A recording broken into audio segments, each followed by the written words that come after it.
All right, we are live on the air, 3 minutes behind schedule. Sorry about that. Technical difficulties on my end. For some reason, StreamYard was not cooperating with us. But we are here. I am joined by Aaron Simmons. I hope to be joined shortly by Zachary Brandevold. But we will get things rolling here. We are a little bit disheveled because I couldn't get things set up, and it was driving me nuts. So I am going to let you go, Aaron. Tell us how you are. Hopefully, Zach will be joining us momentarily, and we will get things back on schedule here, but I apologize for the technical difficulties. Take it away, Aaron. All right, for the record, I just want people to know that our technical issues today was not my fault. I want to make that for the record, on camera, in print. So it is not my fault in any way. But I'm doing pretty good. Work has been atrocious the last 2 days. Just really busy. Got inventory done at work, so everyone was stressed out, and I just about fell asleep after inventory was done at work. So, I'm happy to have a day off where I can kind of rest and relax and just have fun today. Just take it easy. So I'm doing pretty good. All right, and there is Zach, and I got to apologize for making everybody late, including Zach. So, Zach, how are you this evening? What is going on in your world? Nothing much. Just getting towards the end of spring here, so hopefully going to stop working Saturdays here shortly. So that would be very, very nice. Going to love that when that happens. But we won't really stop shipping until probably the end of June. I got my birthday coming up, so I'm excited about that. Hell yeah. And let's see. Memorial Day is coming up, and I am more than likely going to the Coke 600, so I'm very happy about that. I'm going to be my first oval race. That will be awesome. Yes. So all right. I just got myself plugged back in to be hardwired instead of Wi-Fi because I saw Mike Horace comment blaming my bit rate. So well, blame Tom again. How about that? I'll take care of that one easy. So that's funny. So all right. So Kansas this weekend. We had a cup race. We had a truck race. We had all kinds of exciting action going on.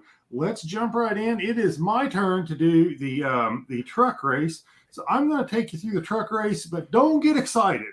There's not much there. There's just not. Okay, so here's the deal with Kansas truck race. We had 134 laps, 200 miles at Kansas. By my count, there were 9 laps where it did not look like Zane Smith was going to win this thing. He was that dominant. He was that good. His truck was that awesome. So here's kind of what things looked like. And I'll take you through those 9 laps. It took him 3 laps to get to the lead. I think he started top 5. It took him 3 laps to get into the lead. So there's 3 of your laps where it did not look like Zane Smith was going to get the lead. Then stage 1, 30 laps. Last 5 laps, I'm not sure if he used up his tires. I'm not sure if the truck, just the handling went away. He actually got ran down by Corey Heim in the Kyle Busch Motorsports truck and passed and didn't win stage 1. So those last 5 laps of stage 1, that's it. That's now we're up to 8 laps. It looks like that. He absolutely came out, took the lead, and dominated stage 2, dominated stage 3. You could just watch the ticker every lap. It went up and up and up and up where he was leading the race. He had the fastest truck all day long. When we finally get to stage 3 and we get to our 9th lap, the final time you actually thought somebody else had a chance to win this race, there was a caution, restart with 10 to go. The Kyle Busch Motorsports trucks, Corey Heim, John Hunter Nemechek, nose to tail on the outside of the front 2 rows. Zane Smith on the inside. Here's the plan. The Kyle Busch Motorsports truck, they're going to be nose to tail. They're going to get a great push because they're teammates. They're going to get a great launch on the restart. They're going to get out in clean air, and they're going to steal this win from Zane Smith by grabbing the lead on the restart, being great teammates, using the clean air, and driving away to a victory. Zane Smith says, hold my beer, not so fast. He had the restart of all restarts on that final one. I'm not sure if the KBM guys miscommunicated. I'm not sure if somebody spun their tires. I'm not sure if somebody was taking a drink of beer when they should have been shifting gears, but they had an awful restart. Zane Smith drives away. He had a lead of almost 2 seconds at the end, and that was on a 10-lap run, and that was just typical of the kind of truck he had all day long. There was at one point in stage one, Corey Heim looked like he had something for him. Heim actually had some trouble on pit road and had to restart a little bit farther back.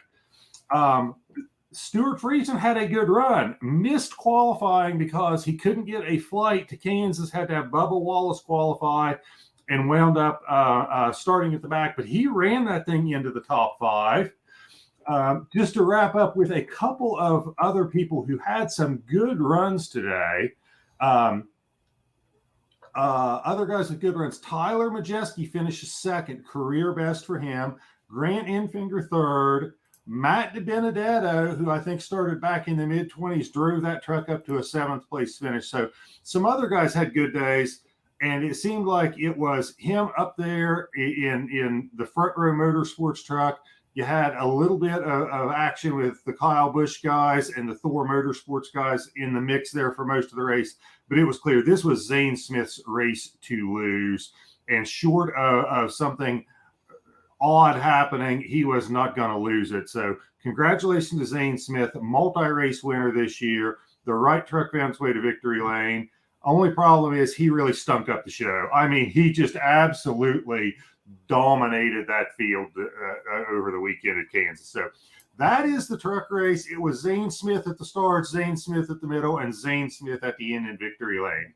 I don't know if you guys had a chance to watch it or if you guys had any thoughts to share from the truck race. I did not watch the entire thing. Unfortunately, I was working that day, and I had to kind of resort to the highlights on the NASCAR on Fox YouTube channel that they provide, which thank you very much, guys. The only thing that I really wasn't quite caught up on was stage 2, because they ended stage 1 on the video, and then they just went like to the last lap of stage 2 and just ended it and just ended stage 2 right there. That's because Zane Smith led every lap of stage 2. Okay, I kind of thought that, yeah. Led every lap. There was no cautions. It was just him running around out here and everybody else just falling farther and farther behind. So yeah, you didn't miss much in stage 2. No, I thought that was absolutely hilarious. That there's like, all right, and Tyler Eckes, or no, excuse me, Christian Eckes. Yeah, Eckes. He went stage 1, and then all of a sudden stage 2, and Zane Smith went stage 2. I thought, what? Wait, did nothing happen between then? I guess not. Okay, pretty much nothing happened. So yeah, I mean, Zane Smith looking like he's gonna win the championship this year. You know, I would have bet through most of what I've seen that it was probably going to be a Kyle Busch Motorsports truck. And if not a Kyle Busch Motorsports truck, it would be Thor. But Zane Smith is making a strong case for there being a third player in this. Looking like it. I mean, really, it's looking like it's going to be bad between Ben Rose, Nemechek, and then Zane Smith, from what it looks like. Yeah, it really does. It really does. But, Zach, you want to add anything to the truck race, or... No, I thought it was a good race. And I was actually quite surprised by Matt DiBenedetto's finish because I know they had some early trouble. They actually shot themselves in the foot because they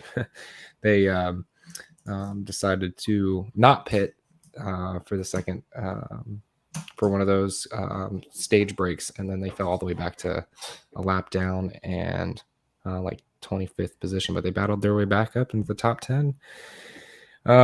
Which maybe hopefully they can get some good finishes and potentially make it in the playoffs. We'll see. It's getting kind of tight.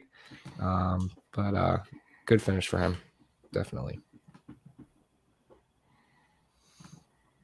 Okay. All right. I think we are now up to the Cup race. And Aaron is going to take you through that. And there was a little more action in the Cup race. We didn't have one guy dominate the thing quite as much as we did in the truck race. So Aaron, take us through the Cup race. Alrighty, so here's what you need to know for the Cup race. Over the course of very late Saturday night, early Sunday morning, there was a torrential downpour that hammered Kansas. And so all the rubber, all the pack that was on at Kansas Speedway before the Cup race, all that's gone. And so NASCAR, so the Cup guys are going to be racing on a green track, but NASCAR will not throw competition caution. Why? I don't know. You tell me. But anyway, stage 1 goes as such. We got Bell and Reddick on the front row to start the race. Bell will lead the first 6 laps before the first caution comes out on lap 7. For Chase Briscoe, he just gets loose and goes around and goes into the grass. Surprisingly, he gets out of the grass with very minimal damage. Needs 4 tires, of course. And so the restart goes on as such. Now we got Reddick and Larson to the lead after, I believe, Bell went on pit road. And so Reddick will take the lead. Larson second and Larson second and Bell third. And so until the second caution comes out on lap 34, and Cloud spins at possible tire going down. Keep that in mind. And Buescher goes into the pit road. I'm not sure why he went on pit road, possibly for pit road adjustments and tires. But here is what I like to call pit road hell. Part 1. All the way back to car pit, Justin Haley had a wheel come off, and that was on fire. So go to start this off. Denny had to back up multiple times in his pit box. Also had equipment interference penalty. Kyle Larson had a slow stop when a left rear got hung up. Keep that in mind. After pitting from the lead, Austin Dillon had an equipment penalty. Austin Cindric had an uncontrolled tire penalty after pitting from 5th. And Christopher Bell wins the race off pit road. That's just the first pit stop. And so on the restart, Bell will lead with Reddick on the outside. And so Reddick, apparently he has some trouble on the inside, loses 3 spots. And so now we have Trackhouse. They're starting to make their name known. Suarez and Chastain in the top 5 already in stage 1. But it will not last for long for Daryl Suarez, however, as he will go around in turn 4 after a flat left rear tire. So already that is possibly 3 tire incidents already. We're still on stage 1. But he was running 4th at the time. That was a complete shame for Suarez. But then for some unforeseen reason, Christopher Bell, one of the dominant cars up to this point, he for some reason has a left rear tire go down. Completely flat. He was on the rim. It was never said how he did it, but he got a tire blown down. And so now pit road hell for number 2 for Justin Haley, at least. He had more fire coming out of the car, and so he was done for the day because he didn't want to, explode.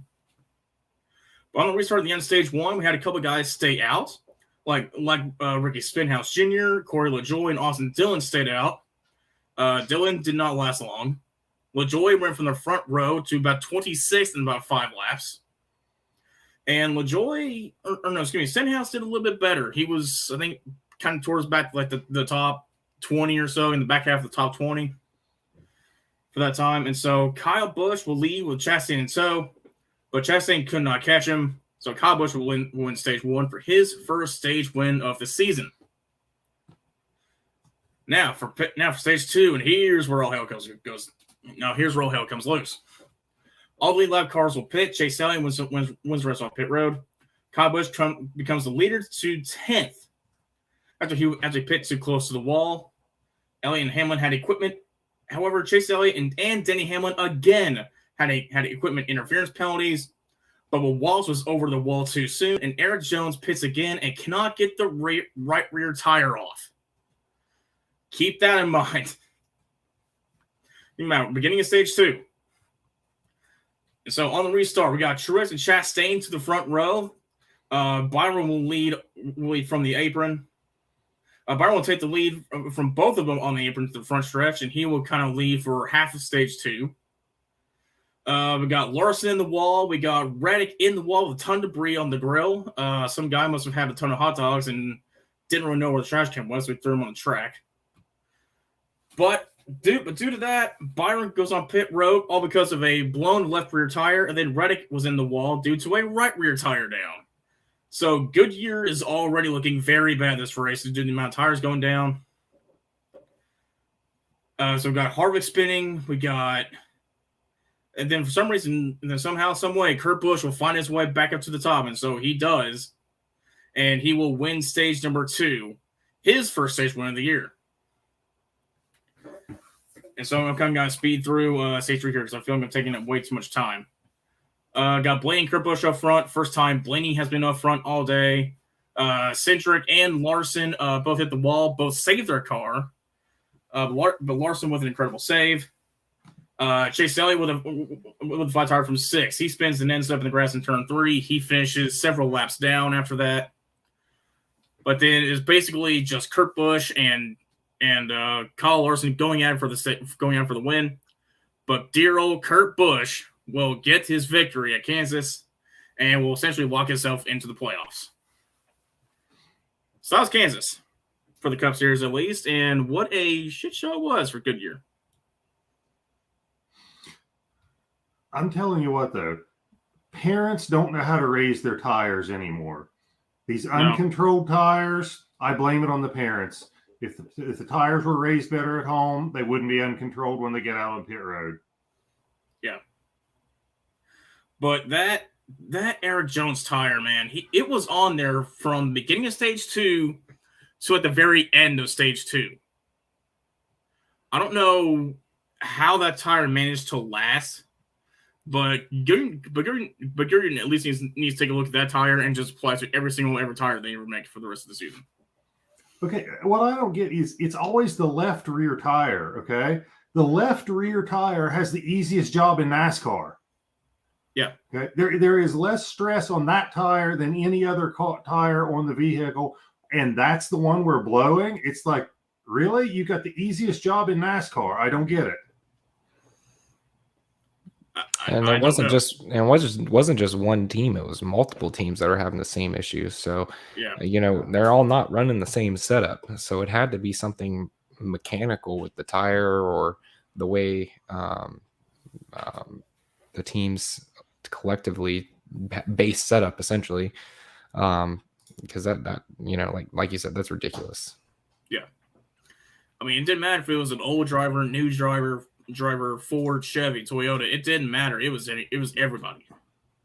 And I can't remember. Some of these guys have had tire problems before and thought they had corrected it. Thought they had gone less aggressive on things like camber or whatever's having the problem, and are still having problems. I don't know if it's the physics of the car. I don't know if it's they're still being more aggressive than I think they are. I don't know if it's a manufacturing problem with Goodyear, but yeah.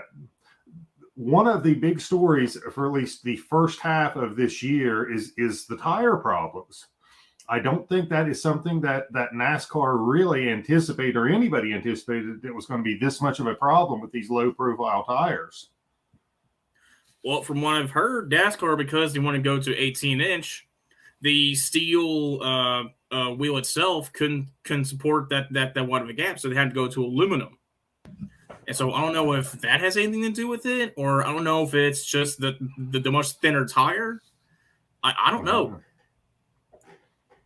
I don't know. Maybe if it's low enough, I don't know. That's the thing. There's so much about this car that's new, and so much about these tires that are new. It's hard to kind of just place like one thing on this one issue and say, "Yep, that's it." And how about the 43 car and that right rear tire that would not give up? That lug nut would not give up.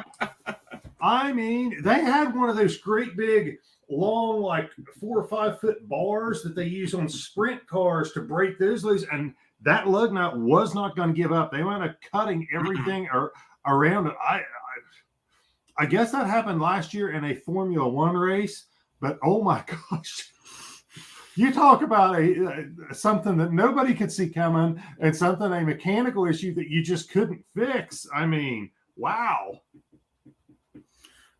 That's honestly, I don't know how much Richard Petty and GMS is paying the 43 teams to service their car, but they need to pay them more because that was a day and a half's worth of work. Yes, it was. And I did hear that NASCAR was taking that wheel and the hub into their tech development, whatever, to try and determine what happened. I think it's actually kind of a positive sign that we're this far in and we're just seeing this issue, which was a glaring issue. I think coming into the season, you only have one lug nut, so if you mess it up, you're not going to be able to run. It's so easy to, like they were talking about in the broadcast, to round it out so you're not able to get it off. And we saw them try at it really hard, and I thought for sure that they were going to either round it out or something, and they ended up having to cut it. But a lot of times whenever you round it out or can't get it off, you're stuck. So they threw everything in the book at it, and they were able to get it off, so kudos for them, although it did ruin their race. It's something that I think that NASCAR and the teams are going to learn more about and figure out a solution. So I think it's a positive sign that we're seeing.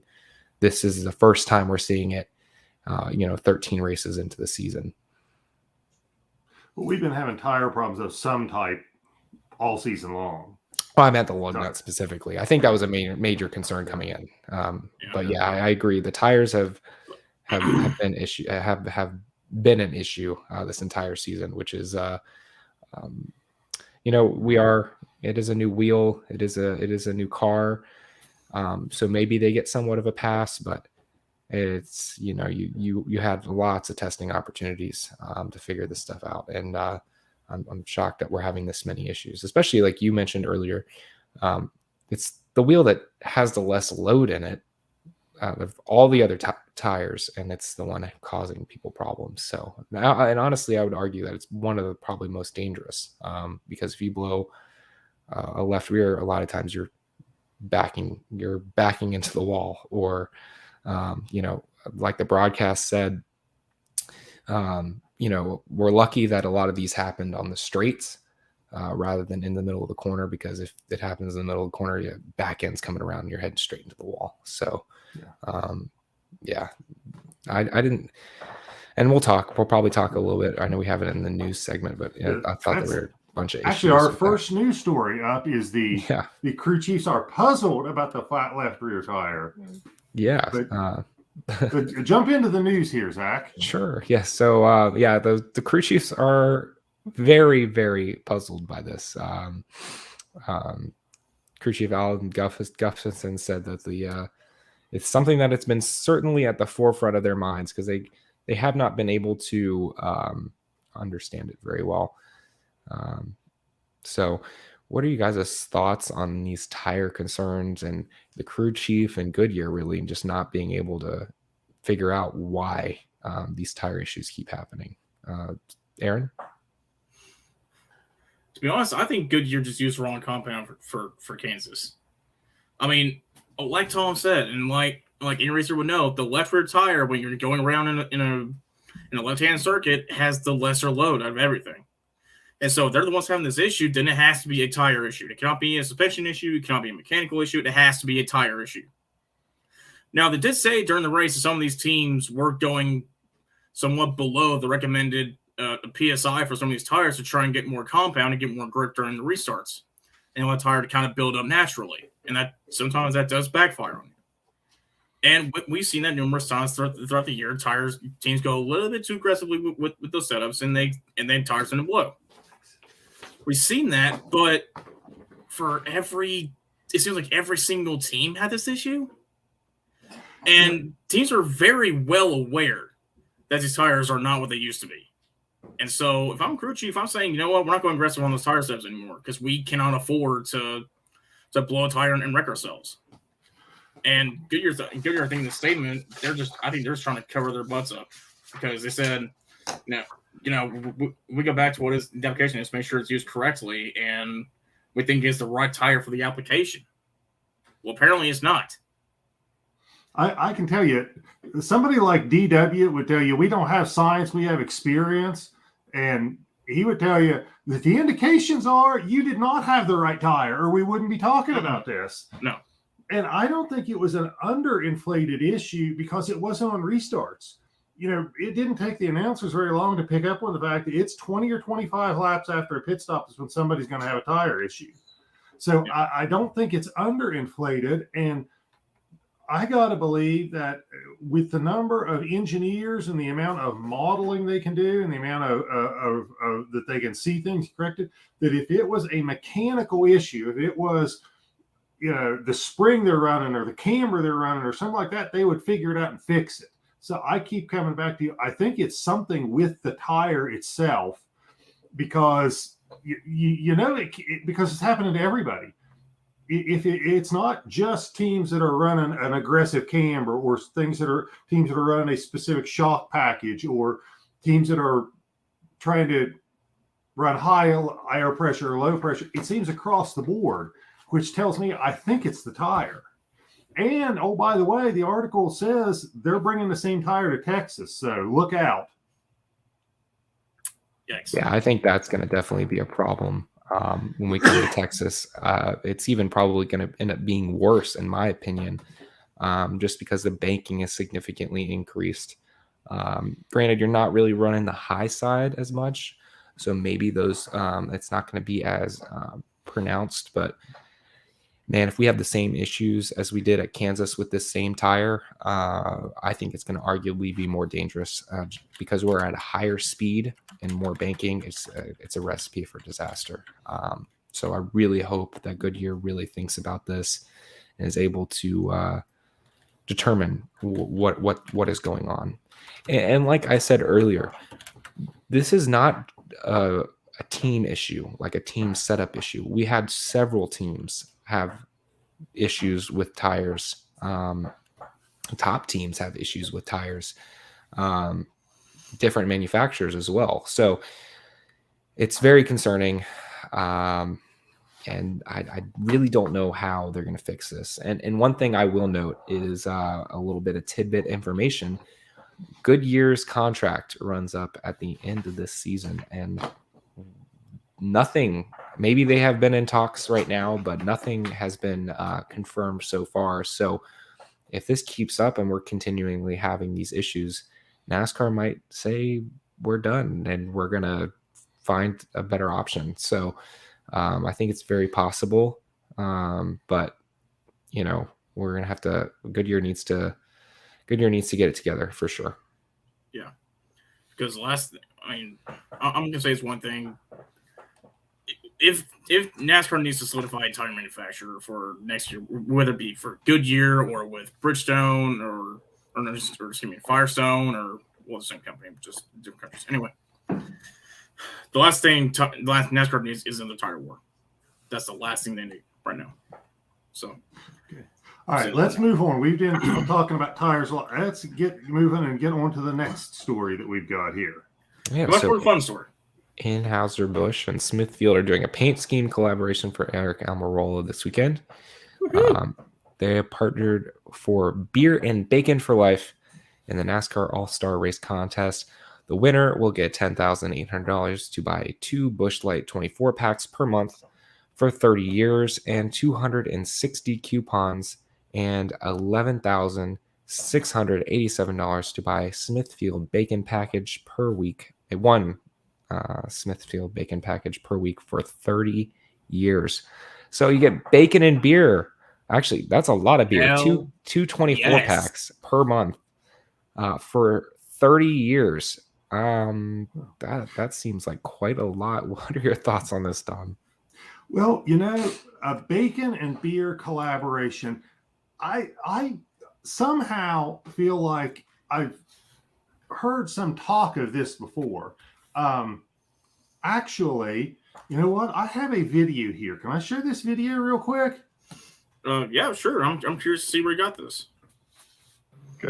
Okay. Now, the ultimate debate of things we cannot live without. Oh, man. Beer versus bacon. Ooh. This is a tough one. 2 things that no red-blooded American man can live without: beer versus bacon. What do you guys think? So that is a clip from a February show that we did on Paint Scheme Face Off, and we had the beer bacon up there. I am calling it right now. Somebody at Smithfield or Anheuser-Busch or SHR saw this. We were the inspiration for that. I'm calling it right now. They may deny it. I don't expect any royalties from it, but I'm calling it. We inspired it. It was us right here, the three of royalties. Us. I'm calling it. Oh yeah, no, I'm calling it right now. I want royalties from this. If this turned to be true, and we were the inspiration for this scheme, we want royalties from scheme sales, from all diecast sales, and we want a part of that contest. I'll just take the contest. 2 24 packs and a package of bacon per week. Well, not per week, but you know what I mean. Viewers, what do you think? Do you think we were the inspiration for that one? Yeah, well, I'm greedy. I want all that money. You probably earn more money that way, but I think I Mike wouldn't mind. Horace says it was his comment that was up on the screen when we were done. Well, I'll tell you what, look, Mike, we'll include you in our take. Whatever we get, we'll include you in it. We'll give you 5%, Mike. 5%. Take it or leave it. The bacon beer collaboration. I'm calling it. We were the inspiration. I'm down with that. So I'm down for it. I'm interested to see it on the track, and I'm interested to hear what the announcers have to say about it. Oh yeah, and honestly, just looking at the scheme, it looks okay. If it's a mashup of the two schemes we had on the PowerPoint too, where it's the blue Busch light, they basically then I'm really going to say it was us. Yeah, they definitely took the original Smithfield scheme and essentially just kind of like on the middle of the door panel, kind of towards like the lower back half of the corner panel, and kind of wrapped it around the back. It's like a beer foam and beer kind of thing, and kind of like integrated it with the Smithfield paint scheme. So it looks good, but the beer just looks a little out of place. But hell, I drive it. Bacon and beer. Hell yes. That is the breakfast of champions, ladies and gentlemen. There. All right, there we go. Lucas, I wouldn't count on that 0.5% being worth a whole lot. Yeah, let's get to our next story here. Toyota and Ford executives have expressed concerns over the fairness regarding Chevrolet's next-gen car entry in the 2023 Le Mans 24 Hours.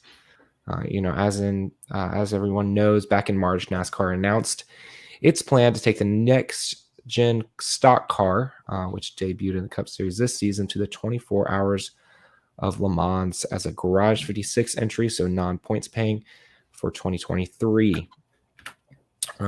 Both other manufacturers have raised concerns of it being an unfair advantage.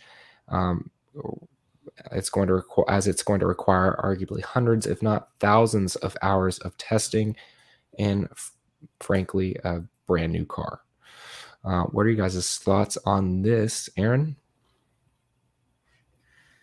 Yeah, I can definitely see Ford and Toyota being a little bit disappointed in this and a little bit angry at this, just because as the Toyota Racing Development President David Wilson said, he said, quote, "I was actually at Sebring when that announcement happened. I had zero notice." So which made it clear that NASCAR had no intention of talking to Toyota or Ford about this. They just went straight to Chevy and say, "Hey, we want to enter Le Mans. You in?" And Chevy said, "Yeah, man, I'm in." Did NASCAR go to Chevy, or did Hendrick go? Was this Hendrick's idea and said, "Hey, we want to do this. Is it allowed?" I'm not sure. I know they run in the IMSA series. Hendrick does. Not as a full team. They run they're part owners. But I think this is more of a collaboration between NASCAR and Hendrick. But I don't know who brought up the idea first. Well, regardless, NASCAR or nobody in the organization mentioned anything about this to Toyota or Ford. which I completely understand. They're angry. Ford has been in the sport for just as long as Chevy has. Toyota, even though they're relatively new in the sport, has been around to stay for a while and have invested tons of money and time into NASCAR and have made a dedicated effort to stay in NASCAR for the long haul. So I get their frustration, but NASCAR has decided to kind of make amends with this and saying that, hey, look, even though we're running a Chevy for Le Mans, any tests and any practice and any information that we have, that we gain from this session, you'll be fully transparent in the information that we take. So I think that's a pretty fair compromise, even though it isn't your brand going out there representing NASCAR, which sucks. But I still think it's a fairly fair compromise as long as the practice sessions and testing sessions are transparent to each manufacturer. I don't know. I can kind of see a little bit of both sides. If part of me says Ford and Toyota just want a chance to complain about something, want a chance to say this isn't fair, okay? I don't know how far away we are, but it's 2023, and this was announced in February or March. Mm-hmm. I would think that if Ford or Toyota really wanted to do it, they could have gone to NASCAR, or they could have made a public statement, which if they make a public statement that says, we would love the opportunity to enter a Toyota in this same 24 hours of Le Mans, they would have painted NASCAR into a corner, because at that point, if NASCAR says no, then they are clearly giving an advantage to Chevrolet. All they got to do is come out and make that statement that says, we would love the opportunity to compete there too, but NASCAR won't let us. That paints NASCAR into a corner. If they don't let them in at that point, it's a clear advantage to Chevrolet. So part of me says they're doing this just because it's a chance to complain about something. And if they really wanted to do it, they could have made a public statement. They had time to put a car together. I get that. The flip side of this is that's a big commitment to run that race. How many resources does that take away from Hendrick Motorsports' core NASCAR program to get this car together and to undertake that whole operations? How much does it create a deficit to them because they're devoting all these resources to the 24 hours of Le Mans? I don't know. I think they wanted to complain. I think that if they really wanted to race, they would have just said, we want to race and NASCAR won't let us. And that really paints NASCAR into a corner and makes them look like they are truly being unfair. So I do understand that. One thing I will say is that for Le Mans, Garage 56 only allows one car of its, I don't want to say of its type because I don't know for sure, but I do know it's only one car, one entry. So it's possible that they could have multiple manufacturers like Toyota and Ford step up, but I'm going to have to get more information on that. I don't believe that they can have more than one car on track because it is only one garage. Let's just say this. They haven't in the past have had more than one car in that Garage 56 entry. But yeah, I think it could lead to an unfair advantage. And I think if it's true, and Toyota and Ford were blindsided by this, I think of course they were going to go into the news and talk about that because it seemed like NASCAR either went with the first option or hadn't discussed anything with any of the other teams, and this could be an unfair advantage. I mean, the amount of work that's going to have to be going into this entry and how many like I said, testing laps that they're going to have to do for all of this just to make sure it's reliable is astronomical. So I could definitely see the concerns that Toyota and Ford have for this. It definitely could lead to unfair advantage testing new parts and testing because there are no limits. So you're basically taking a car that in a normal circumstance you can't really change too much about, and you're allowed to change whatever you want to a certain extent. For the Garage 56 or 56 entry, you can change whatever you want about it. You're just taking that car and you're able to do whatever.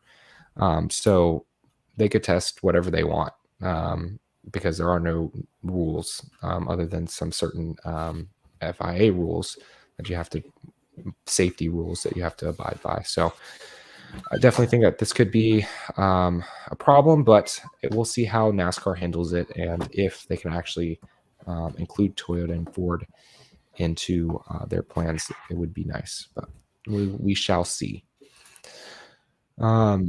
Moving right along, the last tidbit of information, I know we talked about this a little bit earlier, but the number 43 Petty GMS Motorsports team became the center of attention during Sunday's NASCAR Cup Series race after they struggled to remove the right rear wheel from their race car. I think we all saw it. If anybody needs to look back at it, I would look back at the highlights. But one thing that really stuck out to me was I feel like this kind of embarrassed NASCAR to a certain extent. Not so much more than the tire issues, but I think this also was a little bit of an embarrassment how much airtime that they gave to this. I mean, it was definitely an issue and something that I think that they're going to work on. But what are you guys' thoughts on this, Tom? Yeah, I think we pretty much already covered this. I don't have a lot to say about it. I think you bring up a good point that, yeah, it was embarrassing the amount of airtime that they got. And I think Eric Jones actually had a decent car that day too. So it's a shame, but I think we've talked about this quite a bit, so I'm not going to say any more. What about you, Aaron? I mean, it certainly gave Petty GMS a ton of publicity, and everyone knows who they are now.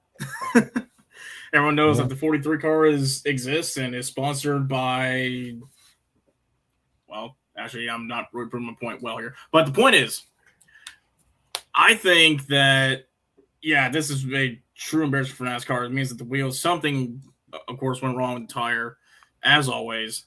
And so, that's pretty much it. Yeah.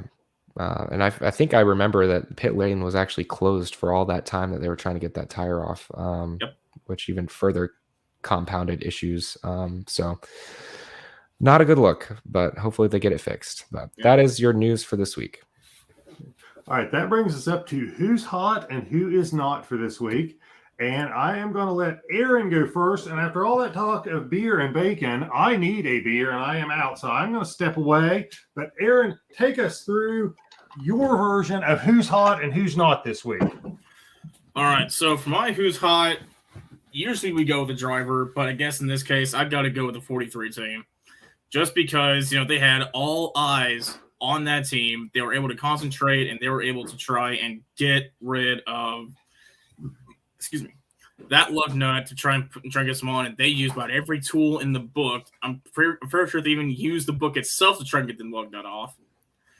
But, hey, kudos to that team for not giving up, for not just saying, you know what, screw it, you're running on the tire the rest of the day. Have fun, good luck. So I'm giving them to the 43 team for just being committed. And who's not? I gotta go with the tires themselves. Obviously, we've been discussing it all night. And yes, Fred, and yes, Lucas, I'm also getting very tired of talking about these tires.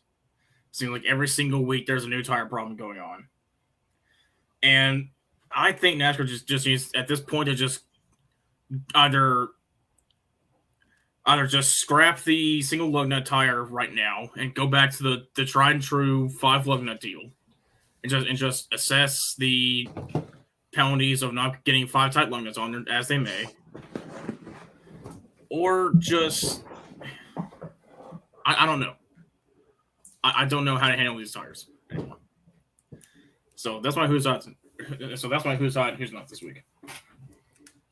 All right, I came back just in time. Zach, who have you got for who's hot and who's not? All right, for my who's hot, I'm going with the hot Ricky Stenhouse Jr.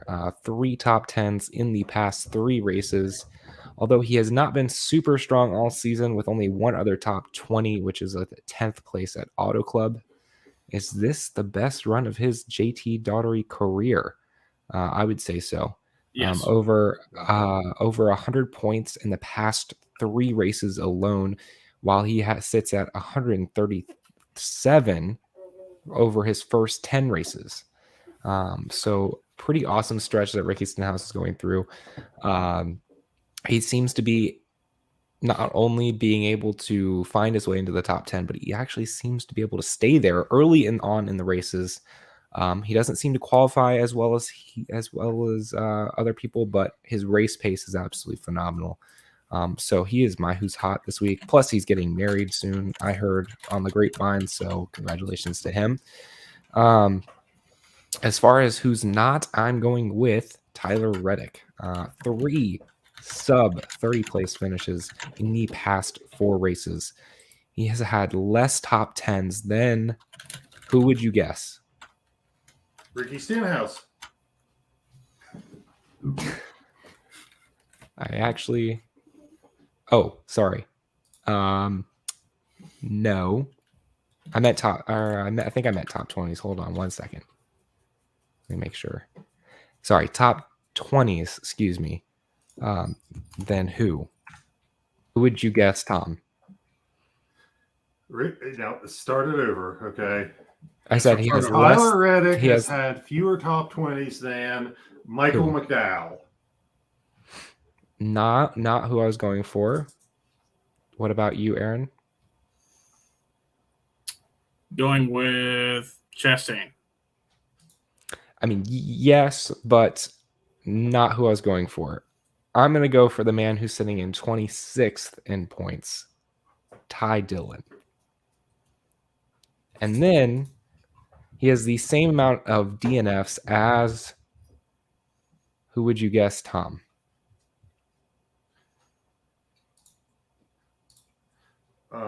Same amount of DNFs as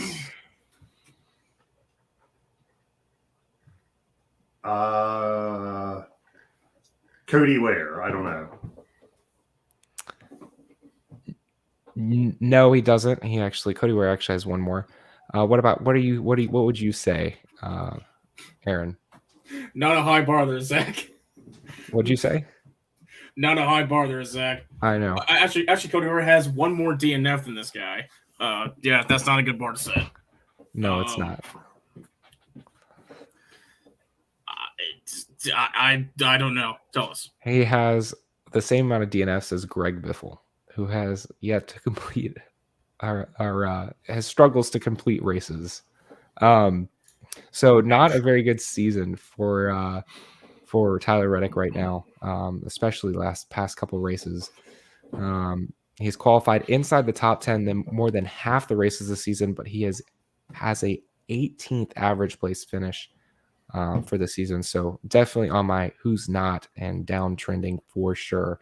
He's strong in some races, but just terrible when it seems he runs into any type of trouble or can't seem to get it going the past couple weeks, especially. So somebody to look out on. He is 15th in points. So when somebody has more top 20s than you and they're sitting in 26th in points, 25th in points, that's definitely not a good look. So that is my who's hot, who's not for this week. Well, he'd be up there more if we didn't have tire problems and keep getting wrecked. Yeah. All right. Mike Corey chiming in with who's hot. Kurt Busch winning despite his wife filing for divorce. You know, last year when Denny Hamlin's significant other, what was his name? Something Jordan Fish. Jordan Fish, I think. Yeah. Left him in like the next 3 or 4 races, his average finish was like a 2.5. That was like the turnaround of his season. So it may not be all bad for Kurt, but I do want to say I am very sorry to hear that. I can tell you, as somebody who's been through a divorce, there's nothing good about it. Nobody wins in a divorce. It's just a matter of who loses more. But there are no winners in a divorce. So I am sad to hear that for both of them. But my who's hot and who's not, I'm going to say who's hot, Joe Gibbs Racing. They have kind of had some struggles this year and had some problems, but 5 of the top 6 spots at Kansas were either JGR equipment or JGR satellite teams. So JGR was absolutely on fire at Kansas. Kyle Larson, the only person in non-JGR equipment in the top 6. And of course, don't need to say any more of this as far as who's not, but left rear tires. Left rear tires, not hot. Left rear tires, Goodyear, rim manufacturers, anybody and everybody associated with left rear tires, not hot. So that's my who's hot and who is not. And I love Lucas's comment about the same amount of DNS as Danica. Oh, God. No, I don't think it'll ever be that high. No. See, man, this is why you're not getting your 0.5%. Because that comment right there. Okay, all right. Green flag, red flag. This is your segment, Aaron. So take us through green flag, red flag. Alrighty. And by the way, guys, it is good to be back. All right, green flag, red flag. Number 1 of the night. And fans in the comments, please go ahead and chime in with your green flag, red flag to see which one you choose. All right, green flag number 1, or green flag, red flag number 1 of the night. Kurt Busch, now that he is locked into the chase, will make it past the round of 16. Green flag or red flag? Zach, we'll go with you first. I'm going to say green flag. I think he's had some consistency. If you look at his average start and average finish, yes, he's had some terrible finishes. 1, 2, 3, 4 sub 30 finishes. But overall, when he's had a good day, his average points per race is around 22, which isn't terrible.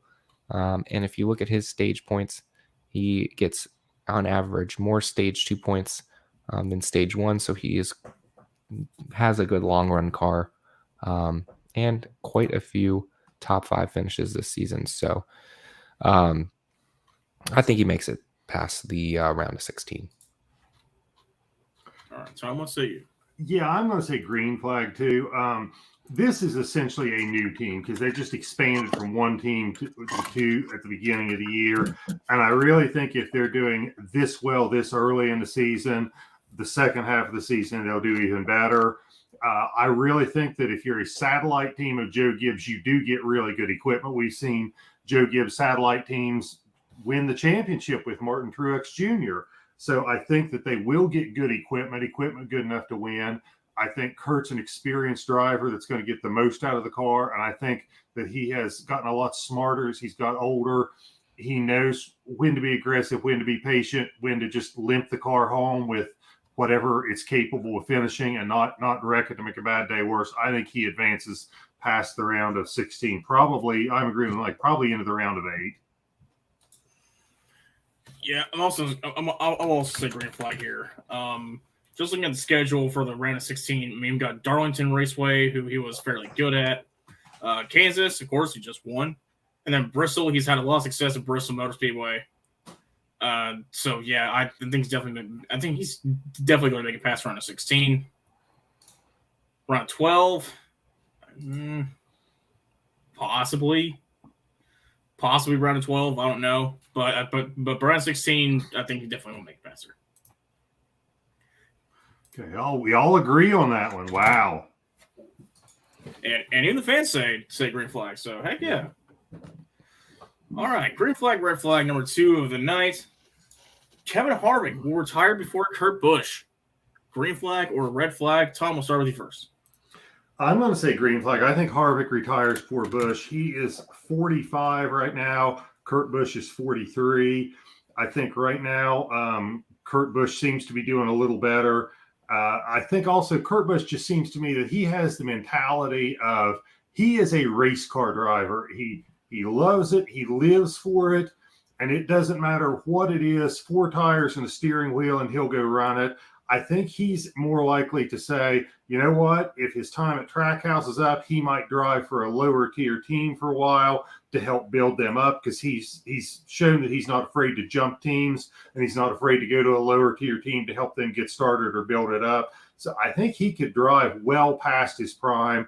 I think when Harvick gets to the point where he really thinks he can't win anymore, that he's just going to call it quits and walk away. So I'm saying that Kurt Busch hangs around longer than Kevin Harvick. I'm giving it a green flag. Okay. Zach, what say you? I am going to go with green flag as well. Kevin Harvick's older. He has his son who's racing. And when you look at it, basically, 2311 is essentially a satellite team for JGR. Not really, but they would share drivers theoretically. I think, and I honestly think that Kurt Busch has more job security, in my opinion, than Kevin Harvick right now. They only have 4 cars. They have Herbst, who hasn't been doing too well in Xfinity, but potentially I could see him being ready sometime soon in the next 2 years, 3 years, something like that. So I could definitely see Kevin Harvick having to retire, just based on his age, his drive. We have seen his average start and finish decline over the past couple of seasons after his championship level performance 2 years ago. So I think all those combined leads me to believe that this is a green flag. Yeah. Yeah, I'm also going to play the green flag here. I think Harvick's time is getting close to an end. And I think Harvick's starting to realize that too. I mean, already we've gotten talks of could Harvick retire this season? Could he retire, in a few seasons? Of course, he stated that he will keep racing as long as someone signs him. He has said that, but at what point does the owner say, Harvick, we're sorry, we love you, but we got to get some new blood in here? And Stewart and Haas, they have to. I'm sure they've already been kind of talking about that for a while now, because Harvick has not had, winning level performances in quite some time. I mean, up until the end of last year, Harvick hasn't really been even close to winning, and it looks like this year's could be more of the same. So I think Harvick's time is up. Kurt Busch, I mean, even though he hasn't been nearly as dominant as he has been in years past, of course, jumping from team to team, he's out there. He's winning races still, and he's not that far off from age of Kevin Harvick. And so I think, I think Harvick's time was coming to an end. Kurt Busch, he may last another 5-7 years probably. But I think Harvick, I think he's done within 2-3 years. So I'm going green flag all the way. All right, keep us rolling, Aaron. We're all agreeing here. The only thing we got is Lucas saying no, saying he'll see this and make sure he races longer. You know what, Kevin Harvick, I will not run that by him. I will not run that past him. All right, number 3 of the night. The wall was more responsible for Kyle Larson's big save on Sunday rather than his talent. For those who don't know, Larson had that incredible save during stage 3 when he tried to make a slide job move around Busch and got loose off turn 2. His right rear quarter panel, basically smacked the wall, and there's the debate. Did the wall help him out more, or did his driving ability help him out more? See, who do I start with? I think Zach will go with you first. So, look, I've always been told that you got to put yourself in positions to save yourself, essentially. And I think that Kyle Larson's skill and talent had a lot more to do with this than the wall, just simply because the amount of effort that it took to even save it from going completely sideways in the first place took a lot of effort and skill, in my opinion. The wall definitely helped a little bit, but I think for the most part, it was his talent. And that's why I have to say red flag. All right, so Zach going red, first one of the night. Tom, let's say you. Oh, this is a green flag. If the wall's not there, he wrecks. I mean, he was so far sideways that there is no way he saves that without the wall helping him. Even if you watch the commentators in the replay, Clint Boyer's up there going, "Oh, he's around if it's not for the wall. There's no way he saves that for the wall." Now, even with the wall, I'm saying there's maybe 5 guys, probably more likely 3, that could have saved it even with the help of the wall, because he's an immense talent. But I'm saying red flag. If that wall is not there, he is around and wrecked.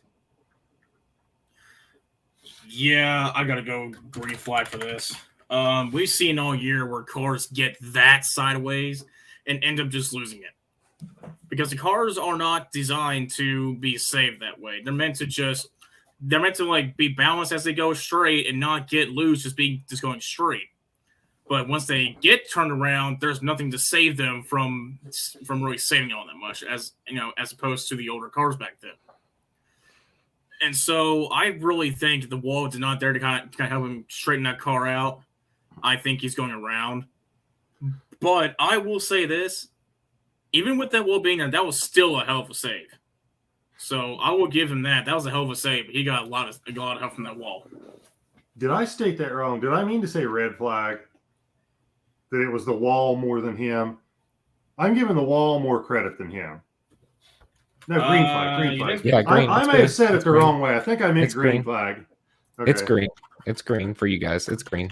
Okay, yeah. Okay, You're right. I would say talent or wall. There we go. So there was an indication on green flag or red flag on this. That or I just didn't put it there. It's something my bad. But all right, fantasy thing is more the walls helping or Kyle Larson's incredible talent. So if we're saying the wall is the green flag, then I'm going green flag. Make sure I state that properly, since it's going to be on YouTube forever. Yeah. Well, I'm going wall had a massive assist in that, and it wasn't just pure talent. So I'm going wall as well. And Zach is going red flag. Yeah, Zach's going all talent. Correct. Okay. All right, so last one of the night. Kind of going back to the first one here. Kurt Busch goes farther in the NASCAR playoffs than his brother Kyle Busch. Green flag or red flag, Kurt Busch goes farther than Kyle. Tom, we'll start with you. I'm going to say red flag because I think Kyle Busch winds up in the championship 4. I think he winds up there. I think he winds up there with probably a couple of Hendrick drivers and maybe somebody like a Ross Chastain or somebody not from, Penske, Hendrick, Gibbs. But I am going to say that he winds up in the championship 4. His brother makes the round of 8. So I am saying red flag. I think Kyle is going further. All right. Zach, what do you think? I think Kyle's going to go further, and be just simply because I don't want to say he has more experience, but he's just been quicker this season than his brother, and he's with the more experienced team, in my opinion, and I think that has a lot to do with how far you make it. We don't really see any other teams make it into, other than I would say Furniture Row Racing made it in, obviously when they won the championship with Martin Truex Jr. But I don't think that any other team can really realistically, in my opinion, do the same. All right, so I'm sorry, Zach, you're going red flag? Yes, Kurt. It's I'm picking Kyle, not Kurt. Okay.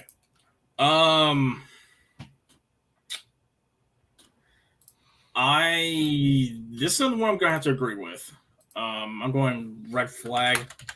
Like I said, I definitely think Kurt Busch will make it out of the round of 16. There are tracks that suit his style. Kansas, of course, round 16. He just won there in dominating fashion. So I think he's definitely going to make there. And plus, do you guys really think Austin Cindric is going to make it out of the round of 16? No, he's not. I don't see Austin. I don't see Dylan making it past there. I don't see Harvin making it past there. Honestly, at this point, I don't even see him making. I don't see even Hamlin making it past round 12. With the way his season's gone so far, so I think Busch makes it past round 16, but to the top 4, no. There are way too many talented drivers this season, so I'm going red flag.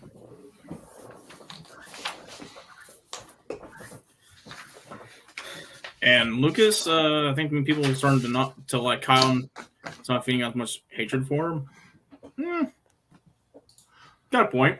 I don't think we hate him as much because he hasn't done a lot of heinous stuff so far. I feel like there is a Star Wars quote to be applied to Lucas's comment. Something about the dark side and feel the hatred. Let the hate flow through you. Let the anger flow through you. Good. Do it. I feel like there's a Star Wars quote to be used there. Honestly, given Lucas, there has to be one. Yes, he is a Sith Lord. I mean, come on, man. I think we all knew that. Okay, all right. That wraps up Busch. green flag, red flag. We are now, I think, up to the All-Star Race preview. Oh, Lord, the All-Star Race is here.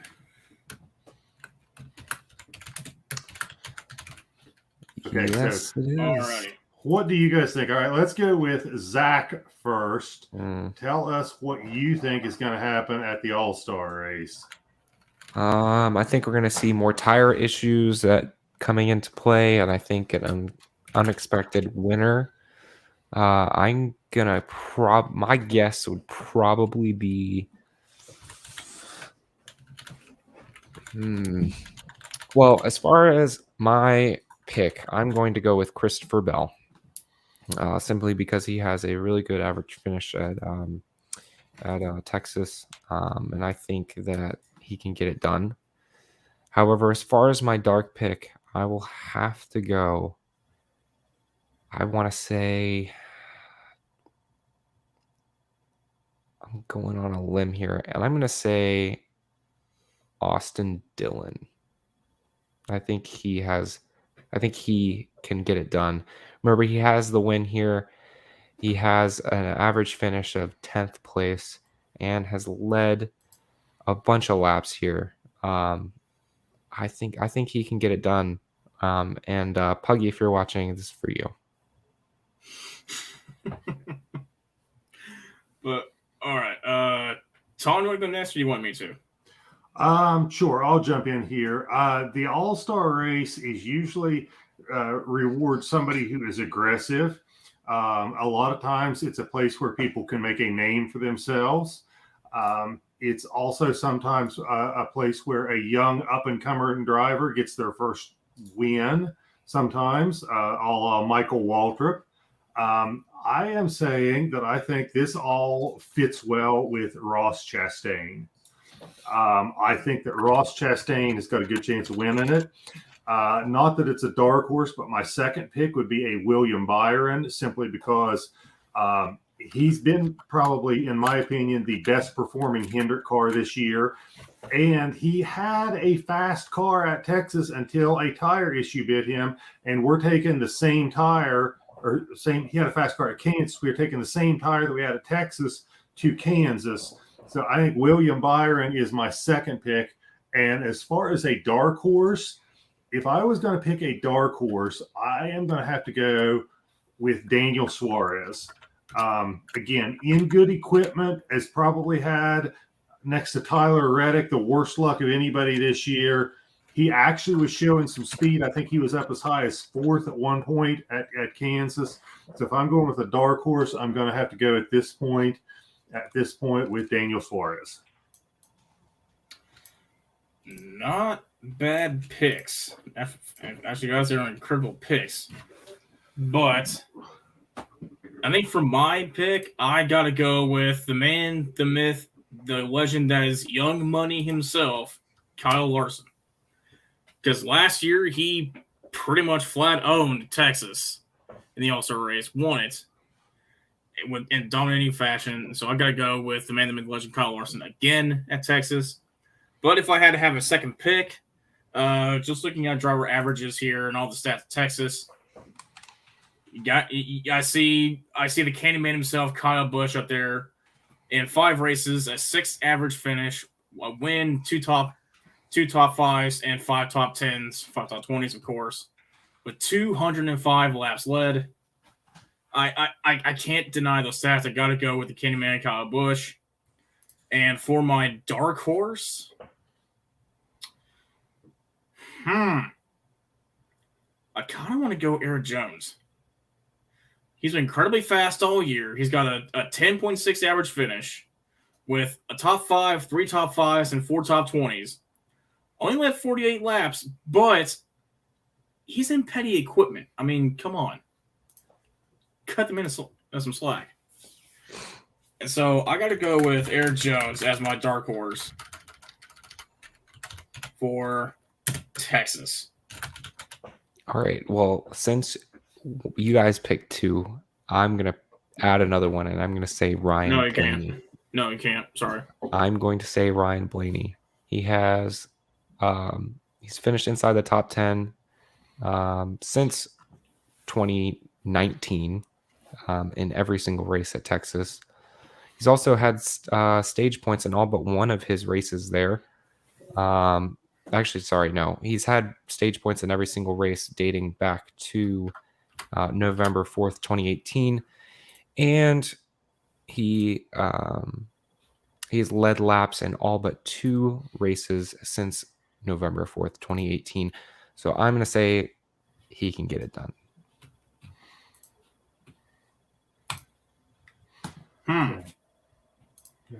All right. Lucas saying Suarez is going to win the championship. Actually, he says it twice. He actually put that comment in there twice just to make sure we saw it.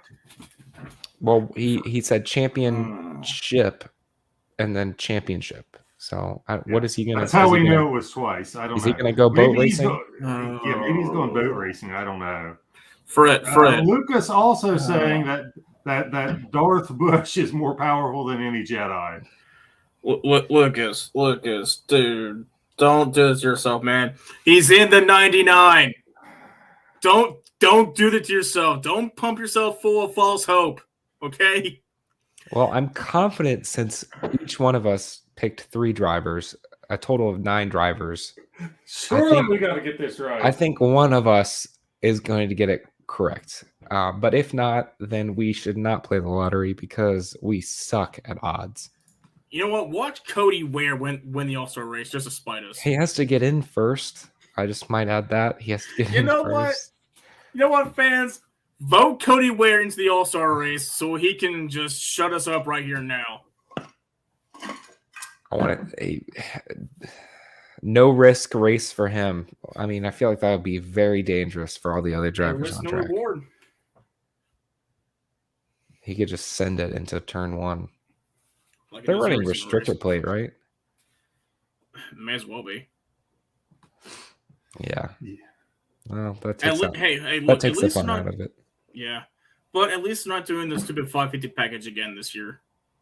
Oh, thank the Lord. Oh my goodness. Awful. Mike Hora blowing up the Cody Ware ballot box. Last couple weeks. Don't waste your vote. That's all I got to say. Yes. Vote Cody Ware. Get him in the All-Star race. We need comedy. That would be funny. Oh my God, if he gets in now. Truly be funny. Does anybody have the top 10 so far? Didn't they release that a couple days ago? The voting? I do not know. Check. Hold on.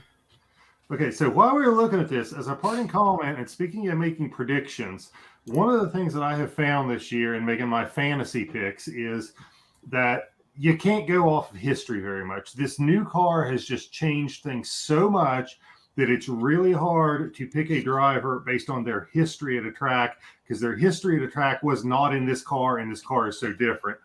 I have been waiting to look at practice and qualifying times before I have made picks in my fantasy league. So having said that, and since we're talking about making predictions, I want to highlight, this is our group chat. And if you can't read that, this is 10/22 Sunday, and this is my comment. I'm thinking Austin Dillon will get a top 10. I'm also thinking a top 5 for Kurt Busch. So I nailed the Kurt Busch one. The Austin Dillon thing, I think he finished 12th or 13th, so I was a little bit off on that one, but still a better than average run for him probably. But I nailed the Kurt Busch thing. So my parting comment is if you're in a fantasy league and you are thinking about making your picks, delay your picks until you can see the qualifying and you can see the practice times.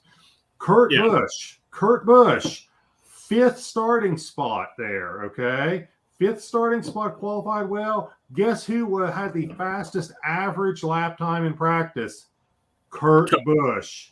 So watch the qualifying, watch the practice results where you get your fantasy league picks in. That is my parting comment on that. Yeah, please, if you want to use our show to base your picks off of, use the cautions. We're not responsible for whatever you place up in your fantasy league. We hold no accountability for your position if you go based off us. But here we go. I did get the top 4 off of the fan vote. One is actually very surprising. You got Eric Jones, Tyler Reddick, Daniel Suarez, and then for some ungodly reason, Corey LaJoy. What do you mean ungodly? I voted for Corey LaJoy. Ungodly reason why Corey LaJoy is... No, I know why. Because Corey LaJoy is just an awesome dude. People person. Yeah. But out of all the drivers, I did not expect Corey LaJoy to be on this list. To be honest with you. I wouldn't have expected him top 4. I mean, Reddick and Suarez, I completely understand. Eric Jones, I can see on this list. Didn't expect Corey LaJoy. Yeah. It'll be okay. I made my parting comment about the NASCAR fantasy picks. What do you guys have as parting comments? So, I did a bunch of research, deep dove into the points, and I came up with this. There is one singular driver, who has failed to lead a lap this season. And I want both of you to name your guess as to who you think it is. I mean, I got the standings right here, so I can cheat if I want to, but I won't. I'm sorry, you said in the top 20 or in the chase 16 right now? In the total, there is only one person out of 33 drivers that has yet to lead a lap this season. Are we counting exhibition races? Probably not. No. Probably not. Brad Keselowski. No, because he won the exhibition races. Oh, he said, Zach just said we are not counting exhibition races. Well, maybe they are counting exhibition races. I don't know. Maybe. I don't think so. In the official standings, I don't think they were counting exhibition races. So no. Okay. Actually, it says he led 70 laps, so they're probably counting exhibition races. Never mind. So we're chiming in with Kevin Harvick. That's a good one. Or Cody Ware. Both of those are incorrect. Has Cody Ware led a lap? Yes. A singular lap. Okay, I need to look that up because that was the best lap of his career. I think he stayed out under caution one time and then was true. completely in the way. All right. I want to say Greg Biffle. No, he's actually the one part-time driver that has led a lap, despite 3 DNFs. No other part-time driver. I give up. Who is it? Todd Gilliland. Not that much of a surprise. Okay. So how many races has he been in? He's been in every single one this season. Really? Yes. Todd Gilliland. Oh, Lord. Yes. Driving a 38. He is the only driver to not lead a lap this season. And then you also have a part-time driver in Greg Biffle to lead a lap. Yet 3 DNFs and only 5 races. What's it with that 38 ride? That's just absolute garbage. Either Michael McDowell is the absolute GOAT, or that entire front row motorsports is just garbage. I don't know. I found it absolutely insane. Even Harrison Burton has led 3 laps this season. Wow. So I don't know how. Anyway. All right, Aaron, what's your parting comment?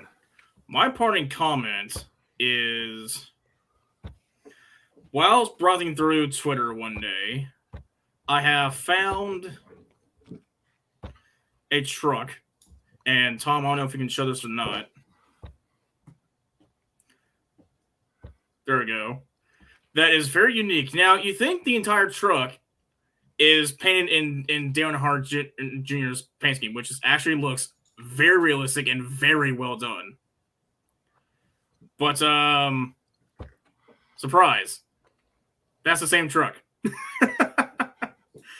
Literally divided in half by this cool racing stripe down the middle, this checker stripe down the middle that has, of course, senior and junior on it, and I thought it looked absolutely spectacular.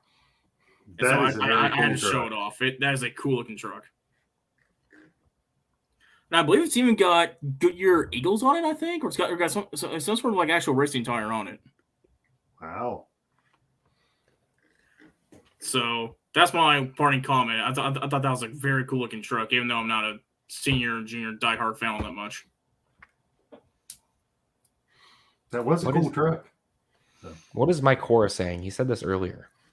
I think he is talking about the Like potential of bringing in more manufacturers to NASCAR. I did hear that a potential Dodge was coming back, but we've heard that for years now. Yeah, and we've also heard Honda potentially, but we don't know. But it seems like right now you're hearing more rumors about Dodge, but which not holding my breath. Yeah. I mean, hey, all right. I might die. I'm hoping. All right. Yeah. All right. It is about time to wrap it up because it is all we've been on this show, almost an hour and a half. Thank you guys for tuning in. Thanks for all the comments. Thanks for the questions. Thanks for the support. We are going to close this thing down for this week, but we will see you guys next week and talk all about the All-Star race. Catch you guys next week. Hope you had a good time. I know we did. See you next week. See you guys.